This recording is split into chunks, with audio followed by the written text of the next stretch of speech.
Hello, this unit is going to be Unit 3 on AP Physics 1, circular motion. In Physics 1, we will be dealing with uniform circular motion, which means the object is going in a circular path, but with constant velocity. But you know that acceleration is due to change in magnitude or the direction of the velocity. Though, however, we say that it's moving with a constant velocity, but it will change direction as it's moving in a circular path because it's going on a tangential path, like at every point. So that's the reason we have a centripetal acceleration given by A sub c, which is equal to mv square over r, where m is the mass and v is the velocity and r is the radius.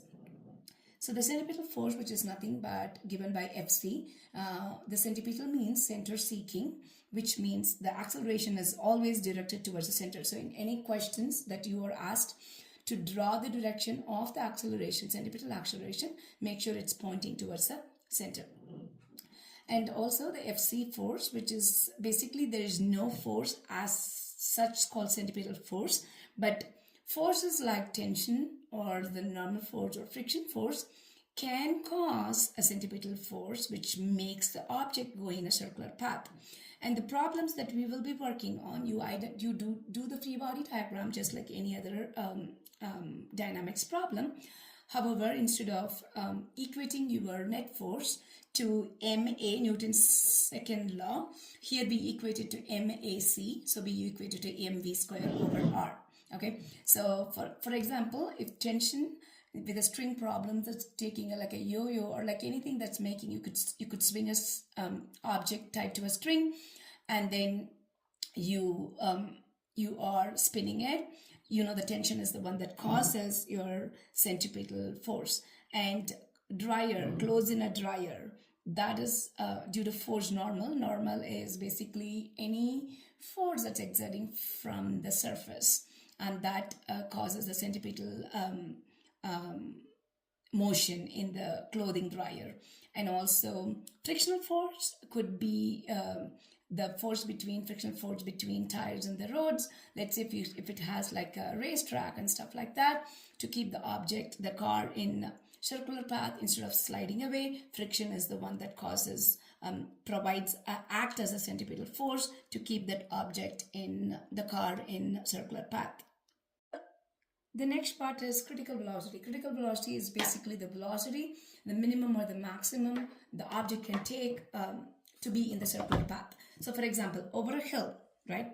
So you cannot cross through a maximum velocity, like there is a certain limit over which the object would not keep in the circular path but basically fly off. So what you normally will do is, to find the velocity for this, you're going to write your force equation, just accept that force normal, set it equal to 0 and solve for v. And that velocity is the maximum velocity the object can take through, keep it in the path. Same way through a loop, like in Six Flags, like let's say like there's a ride, goes upside down. It should have a minimum velocity. If it goes below that velocity, this is going to fall off. So same way you are going to set up the equation and then set force normal to 0. Because why do we set the force normal to 0? That is when it leaves the surface. So, and then you could find out V minimum through the loop.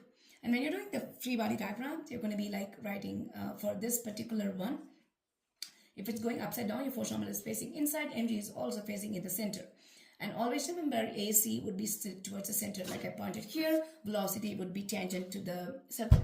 And here, Fn is pointing up, mg is pointing down. When you are writing the forces, the forces that's pointing towards the center is always positive, and that's facing away from the center is negative. So this is when you're solving problems, draw your free body diagram, write your forces, set it up equal to mv square over r. Okay, and the second part of the unit we will continue is going to be my gravitation orbitals. Because why do we do that? Because it is also going in an orbit in a circular path, where here the centripetal force is going to be your Fg. So you are going to equate, because there's a formula G, uppercase G, m1 m2 over r square for your force of attraction between two objects. So you're going to set that equal to Fg, which is going to be your centripetal force that causes the object to keep in circular path. So we equate your gm1 m2 over r square over equal to fg, which is nothing but mg. And also keep in mind, r is not the radius. R is going to be the distance between the center to center of the two planets or the objects that we are talking about. So when you would be solving, if you would have to find any time the gravity of any other planet, this is the formula you will be using, where it is equal to gravitation constant g times the mass of the planet over the distance between the planets. To find the orbital velocity, you set a gmm over r square equal to mv square over r, and if you would see it, the m1 and m1 cancels out, which is the mass of the planet that we are talking about.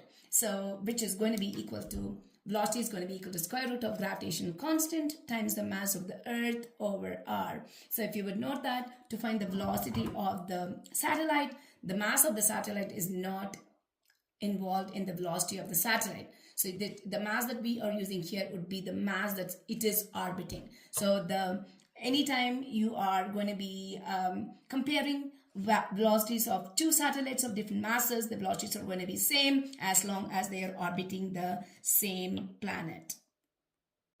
The last topic in the gravitational motion is going to be potential energy. We know that potential energy is mgh. This is only true for where there is constant gravitational field. In a non-constant gravitational field, we represent potential energy as U sub g equals negative g m1 m2 over r. So we are talking about r is still being the distance between the objects, and m1 and m2 are the two objects that we are talking about.